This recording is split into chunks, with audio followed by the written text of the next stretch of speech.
Rodolfo, what a great pleasure to see you. It's been what, since November, right? Yeah, it's been quite a bit of time. What has life been like since the shelter in place for you? Well, obviously we can't perform. There is no audiences. Well, let's talk about what it was like before the shelter in place happened.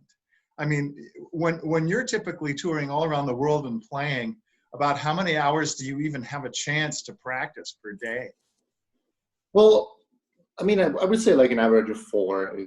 And are those continuous or like broken up in segments? Broken up in segments, and of course, being an average, it doesn't really tell you how it really works. But like, there will be times in which it needs to be way more than that. So let's drill down into what way more means, because I remember from our conservatory days, we each 1-to-1, right? So, it was always the pianist that could outrun anybody in terms of the amount of hours practiced. I mean, sometimes we're talking about 8, 10, even 12 hours a day. What's the point of no return where you're actually going to hurt yourself? So I am self-limiting myself since now a few years to 8 hours. I know that I can play more, but it won't do any good to me personally. You can go a full 8. Yeah. So I remember wow. Many years ago I was doing actually Rachmaninoff's third piano concerto, and that I remember I peaked to like 14, 15 hours per day for almost a month, and that was 14 or 15 hours a day. Yeah, that's when I got injured. So I couldn't play for. It was a very minor thing, but like I had to stop playing for like a couple of weeks. Most of this long practice time for pianists is memorizing. Yeah. So you have so many notes, so many pages, and you're just trying to learn new pieces or relearn something you played a long time ago. When did you first start playing the piano, and was it because you wanted to or you were induced to by your parents? Well, so it's kind of both. So the parent kind of push came first. They always liked classical music, so there was a lot of that's all we heard, honestly, since I always grew up with listening classical music. So I kind of knew there would be an instrument to be played at a certain point. So around 7, 8 years old, they told me, just choose an instrument.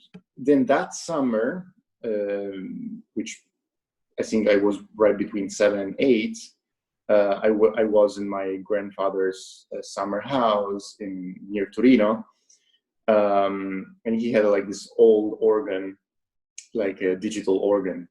Uh-huh. And I started playing some things. He taught me a little tune to play with, like a waltz, like something on the left hand, something super easy. But the fact that I could do it quickly on that day and just kind of put it together kind of gave me that kind of, I don't know, I felt accomplished. I was like, I can do something. So that was when I decided, okay, I want to do the piano. So that was like your aha moment? Yeah, that was my aha moment. Let's fast forward all the way to just this past fall. We had another artist booked to play the Beethoven Piano Concerto No.5, which has the nickname Emperor. And at the last minute, this soloist, and he was very good too, but he got some health problems that just weren't going to be fixed up in time for the performance. It took us a couple of days of scrambling. We got in touch with your manager. Yeah. She said, check out Rodolfo Leone. I did, by the way, and was blown away by this YouTube performance of you playing that piece. And so I saw your creds online that you were the winner in 2017 of the International Beethoven Piano Competition. So, wow, if you want to get somebody to play a Beethoven Piano Concerto, maybe we're going to get the winner of this Beethoven Piano Concerto competition. So you got the notice, and it couldn't have been too much more than a week, right? Yeah, it was right about a week before. Yeah, weekend for the next weekend or something like that. Yeah, and so both of us have been through, emergency situations before. I even once dove into an opera production conducting the opening night with no rehearsal at all. And so I know what emergencies are like. But how many of these types of emergencies do you get per season? I mean, we're talking pre-COVID. Well, I mean, I would say maybe 2 or 3. Yeah, as a pianist, I'm imagining that's more common than for other instruments. I would say, I mean, I don't know, maybe not. I guess the most common is tenors. I have yet to ever go through a Verdi Requiem where we've put on the stage the same tenor that we booked. I'm starting to think like I'm the leading cause of laryngitis in the United States. But but it happens a lot with singers, because as a singer, sure. you are your instrument. But even for you as a pianist, 2 or 3 emergencies per season, that's a lot. Now, how many gigs do you usually do per year? Well, it really depends from the year, but like anywhere between 15 is like the average number, 15, 20 per year. And you're so young too, to already be having that many gigs per year is amazing. And so how many gigs just in this short term since shelter in place? I mean, it's what now, a couple months, several weeks. How many gigs have been canceled? At least confirmed, I would say at least 3. It always happens that when the best things, when the biggest profile things come up, and then something wrong happens. So let's talk about the Beethoven Emperor Piano Concerto itself. Now, first of all, Beethoven would have hated that nickname, Emperor, because at first, before Napoleon declared himself emperor, when he was still just first consul in France, Beethoven was actually an admirer of Napoleon. Yes. But then he completely turned around. There's a famous story with him in the Third Symphony, ripping up his dedication page and just calling it Eroica, dedicated to a hero, but not saying, saying there's no way it's going to be Napoleon. And so it was some French soldiers who actually gave it that nickname, but it's kind of stuck, right? And so even though Beethoven himself, for political reasons, probably didn't like the nickname, it stuck for kind of good reasons. I mean, what do you think are the positive things about that nickname? It's kind of the crowning achievement of piano concertos, at the very least for the classical period. So I don't see, if you switch that emperor to mean for the concerto itself, or the work of art itself versus for a person, I think that's why keeping that nickname can make sense. The emperor among concerti. So I think that's why, like, the nickname kind of stuck, and also the kind of the breadth of the piece. It's big, it's huge. There's larger than life kind of moments. Now the other thing is that, and we were talking about this the other day on a radio interview. It's kind of the drill in most classic concerti that the soloist just kind of sits there, maybe getting antsy while the orchestra introduces all the tunes, and you finally get to come in. Whereas this is a whole different ball game, right? Yeah. So right at the start, after the first bar, in which we have this big opening chord from the orchestra, it's Cadenza. So it's like something you would normally find towards the end of the first movement. So it's immediately into the action. And I do like that about it. It's So as you said, you don't need to sit there through like the first 2-3 minutes of orchestral theme introduction and whatnot, which comes obviously after, because it's still a classically built piece. But this kind of shifting of the pieces around, it's very, very interesting. So you were our knight in shining armor, riding to the rescue, right? Saving us. And I don't see how we could have gotten anybody better to jump in at the last minute than a winner of this competition. But when is the last time that you had played this piece? I mean, you won the competition in 2017, right? And then this performance comes from the fall of 2019. So 2 years went by. Had you played it in the interim? No, actually, surprisingly enough, no. It did not happen until the performance in Stockton. Yeah. So what's the reacquaintance curve like with that? I mean, you don't have to start from scratch, right? But even so, to get back up to that level of perfection that you have, which is so amazing.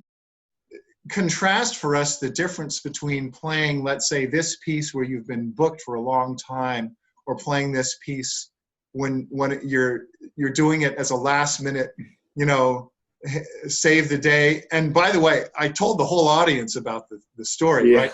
So the whole audience is basically rooting for you, right? Yeah, no, that's, I think we talked about it as well. This is something that definitely is different because with the last minute performance, in a way, you have a little bit more of carte blanche, or at least you think you do.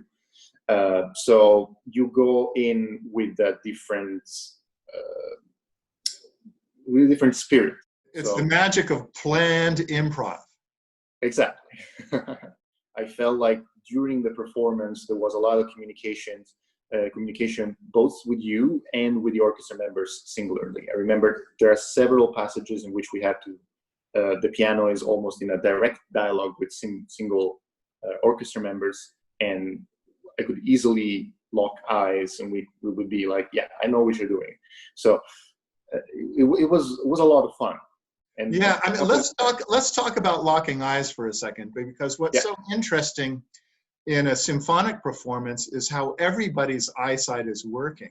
I mean, there's this incredible dynamic, even without a soloist there, where all the players are constantly shifting back and forth between, let's say, looking at the music on their page and looking at the conductor peripherally, or sometimes looking right at the conductor. Or as there were sometimes when you know the score so well, where instead of looking at me, you would be looking at the players that had their key moments. I remember that with the timpani at the end. Or a horn, you know, or like if we were playing a big tutti passage when you had a little bit of a rest, you know, you would be looking at the horns because you knew that they were going to do their bit, or you were going to look at the strings. But talking about the glances that we shared, it's the same thing. Like, these are very treasured eyesight exchanges, right? Because we can't stare into each other's eyes for minutes on end. But you know, they've said that you know, the eyes are the windows to the soul, right? And I just felt that every time we had those precious microseconds together, I could look straight into your eyes and go, I know what Rodolfo wants to do. You know what I mean? Yeah, it's a very quick way of communicating either what just happened or what is about to happen. So in a way, it's always the point in which you reconnect also on a musical level, and you kind of assess what just happened and you say, good, let's keep going that way. And or like kind of, if you do like a little smirk, I mean, obviously all of this is very it's not planned. Are you talking about us smirking? That can't possibly have happened. I would disagree. Right? But the guy had a sense of humor. Oh yeah. I think like in each single piece, most of his pieces, let's put it this way, there is always like a very, at the very least, a very specific part in which there is a lot of humor. I mean, the third movement, it needs to have some levity to it. It's not just noble and grandiose the whole time. And I think the humor, especially with Beethoven, is very often specific in terms of what harmonies or chord changes he's doing. Like sometimes he'll take you in one place and then just take a left turn and go into some remote key that's like, what the hell are we doing here?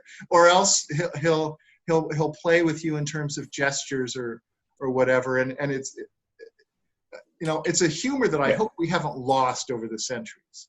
And so what was it like coming out of that performance? The concerto's done. The audience went nuts. Had you yet decided, or were you just backstage thinking, maybe yes, maybe no, or I'm definitely going to do the encore? What piece am I going to play? You know, all that. Yeah, well, definitely it's something that you really decide the moment everything's finished. You need to have put the whole concerto behind to be able to even think about it. I have always a loose idea of what I would want to play, but if I remember correctly, that was very impromptu from my side, because it wasn't even on something I've selected to possibly play. I had one or two ideas. I think one was like a Rachmaninoff prelude and some other Beethoven bagatelle or something like that. And then because I was in that period learning the Chopin preludes, I had a recital coming up with all the 24 preludes. And so all 24? Yeah. Oh my God. Exactly. So at that point I thought, well, I mean, I know this piece already. It was already kind of packed and ready to go.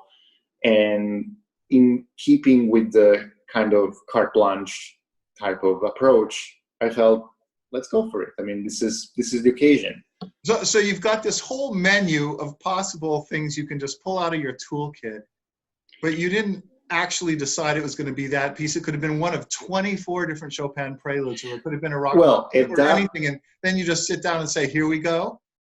Well, at that point, not all of them were at the same level, so I couldn't have done any of them. I had a couple prepared, especially so for the occasion, and that was one that could have been there, but I didn't really decide for that performance. But it just kind of fit with the energy of the hall. Also, before you perform, I don't know about you, but I mean, for me, because of the memorizing and everything, I kind of have a flash and a feeling of how good I feel about a piece to perform. Yeah. In a way, our brain tells you, like, you know that piece or you don't know that piece. If it tells you don't know that piece, you don't play.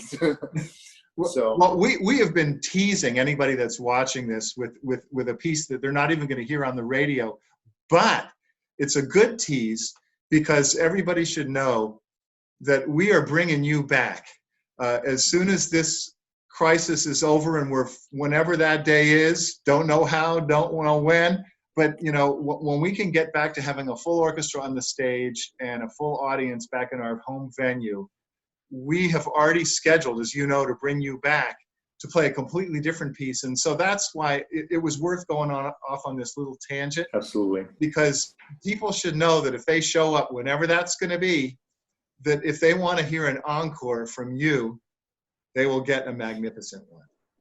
I hope so. and so we're booked to have you back with the Saint-Saëns Second Piano Concerto, right? Correct. Yes. Have you ever done that before? No, that's a new piece for me. Well, thanks for being so frankly honest. And given your level of genius, we are absolutely privileged to have you try it out on us for the first time. Well, thank you. It will be my honor, whenever that will be. It's been absolutely wonderful talking with you, Rodolfo. Same to you. And I just wish that we had been able to reconnect sooner, but we will reconnect with the Saint-Saëns sometime. Yes, as for sure. soon as we can make it happen, and very best of luck to you. Thank you. Thank you so much again. It was a pleasure.